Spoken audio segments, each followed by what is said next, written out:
দেশ এবং দেশের বাইরে যেখান থেকে বাংলা নিউজ লাইভ দেখছেন সবাইকে স্বাগত। আমি আপনাদের সাথে রয়েছি আনোয়ার হোসেন। আমরা এখন অবস্থান করছি সিলেটের প্রাণ কেন্দ্র ময়ূরসিংহ। আপনারা জানেন সিলেট বিভাগ চলছে পরিবহন বিভাগ সাধারণ মানুষ এবং শিক্ষার্থীরা এবং খবর আপনাদেরকে আমি জানাবো। আমরা পরিবহন শ্রমিকদের একজন নেতাকে আমরা পেয়েছি, তিনি অন্য থেকে যাবো আমরা তার কথা শুনে নেব। আপনারা যে আজকে পরিবহন ধর্মঘট যদি আমাদেরকে বলতেন কিছুর জন্য ডাক দিয়েছেন আর আপনাদের বর্তমানে অবস্থা কি? আমাদের 5 দফা দাবি নিয়ে আমরা কর্মসূচি স্মারকলিপি প্রদান করেছি। স্মারকলিপির কোনো সুরা না দেওয়ায় 22 তারিখে আমরা কর্মসূচি ঘোষণা করেছি। এই 5 দফা দাবি না মানলে যে কর্মসূচি আসছে আরও বড় কর্মসূচি হতে পারে, সারা বাংলাদেশ জুড়ে এই কর্মসূচি ঘোষণা হতে পারে। আমাদের 5 দফা দাবি হইল যারা নেতৃবৃন্দের উপরে মিথ্যা মামলা প্রত্যাহার করতে হবে এবং অবৈধ মেয়াদোত্তীর্ণ চাঁদা বন্ধ করতে হবে, বিভিন্ন পৌরসভার চাঁদা বন্ধ করতে হবে, রং পার্কিংয়ের মামলা পার্কিংয়ের জায়গা নেই রং পার্কিংয়ের মামলা প্রত্যাহার করতে হবে, অযথা রেকার বিল গাড়ি চালায় ড্রাইভাররা নিয়ে দিয়ে আসে পুলিশ লাইন, অযথা রেকার বিল হিসাব প্রত্যাহার করতে হবে। এই দাবি যদি এই ঘোষণায় শেষ না হয় আমরা সারা বাংলাদেশ জুড়ে এই আমরা ঘোষণা করবো।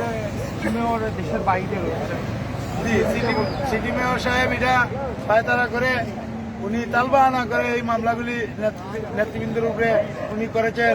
উনি 5 লাখ টাকা মালিকদের জরিমানা দিয়েছেন। আপনার আজকে এসএসসি পরীক্ষা চলছে, এই বিষয়ে যদি আপনি একটু বলতেন শিক্ষার্থীদের ব্যাপারে। পরীক্ষার্থী যারা আছে তারা দয় ডকুমেন্ট লগে থাকলে ওনারা গাড়ি আমরা আটকাবো না, এরা আপনার এই কর্মসূচির বাইরে। প্রশাসন থেকে আপনাদের এই দাবি না মানা হয় তাহলে আপনারা কি করবেন? আমরা সারা বাংলাদেশ কর্মসূচি ঘোষণা করব।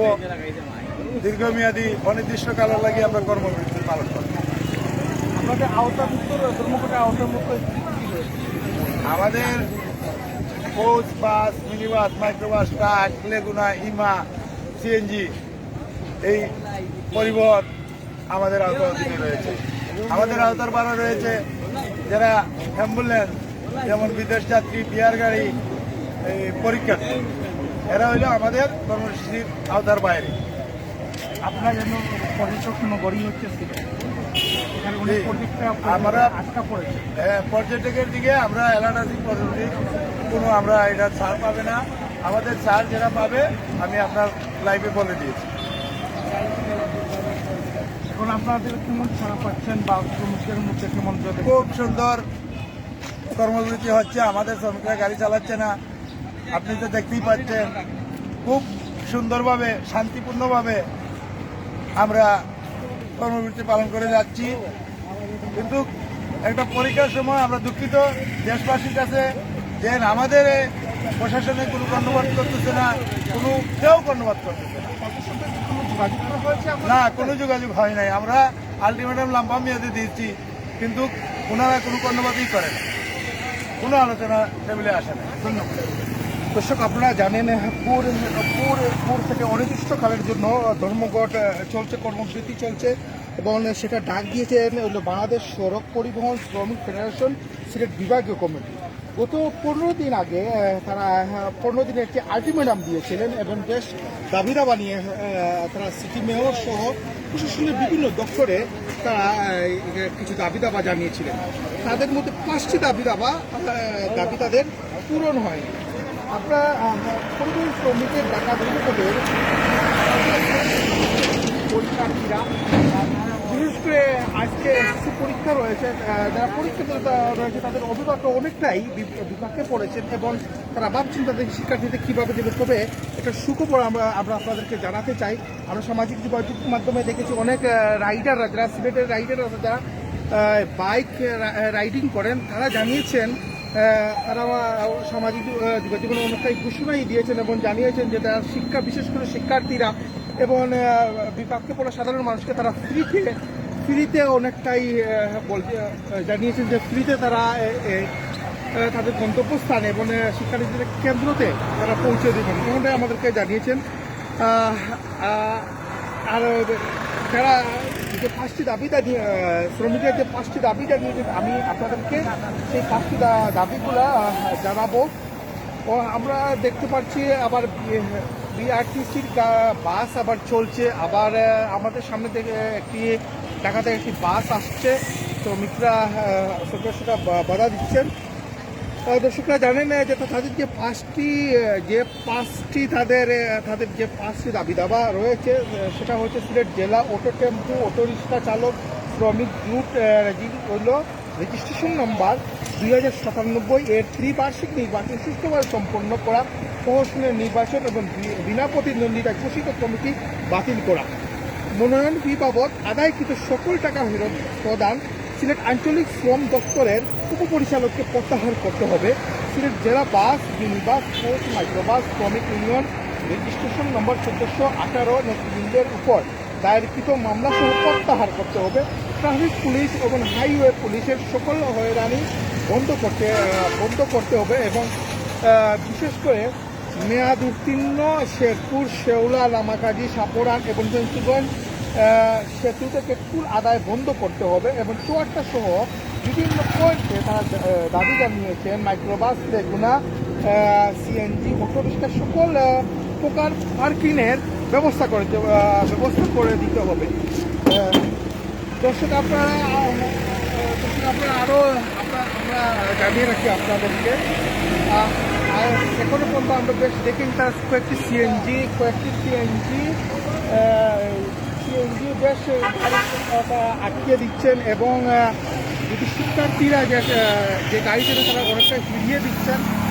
আমরা আপনাদের দেখাতে চাই এখানে সাধারণ মানুষ সিলেটে এসেছেন, সিলেট পর্যটন নগরী এলাকা, এবং সাধারণ মানুষ চরম বিপাকে পড়েছেন এবং অনেকেই জানেন না। এরকমই আমরা আপনাদের একজনের সাথে আমরা কথা বলতে চাই যে আপু, আপনি কোথায় যাবেন? গাড়ি পাচ্ছেন না, আপনি কি জানতেন যে ধর্মঘটে আসছে?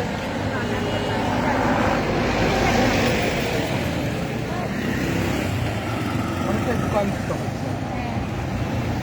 আমরা একজন নার্সের সাথে কথা বলেছিলাম, তিনি জানিয়েছেন যে তিনি অনেকটাই জানতেন না যে আজকে যে ধর্মঘট ডাকা হয়েছে। দর্শক আপনারা দেখছেন যে এখানে প্রচুর লোকজন বিপাকে পড়েছেন এবং অনেকেই জানেন না। আমরা অনেকের সাথে কথা বলেছি, অনেকেই জানেন না যে আজকে ধর্মঘট ডাকা হয়েছে।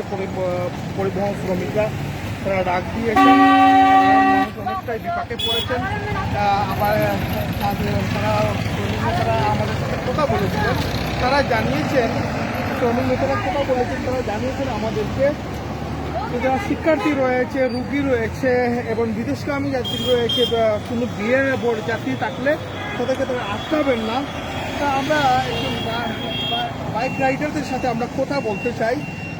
গতকাল রাতে আমরা সামাজিক যোগাযোগ মাধ্যমে আমরা অনেকটাই দেখেছি যে অনেক বাইক রাইডাররা তাদের সভাপতি, সেক্রেটারি, এখানকার স্থানীয় তারা জানিয়েছেন যে যারা শিক্ষার্থী রয়েছেন, এসএসসি পরীক্ষার শিক্ষার্থী রয়েছেন, তারা অনেকটাই ফ্রিতে তারা তাদের কেন্দ্রে পৌঁছে দেবেন এমনটাই আমাদেরকে অনেকেই জানিয়েছেন। দর্শক আপনারা দেখছেন অনেকেই কর্মজীবী মানুষ, তারা এসেছেন, তাদের কর্মতে যেতে পারছেন না, কোনো কিছু গাড়ি চলছে না, শুধু বিআরটিসির বাস চলতেছে। আমরা আগে দেখেছিলাম।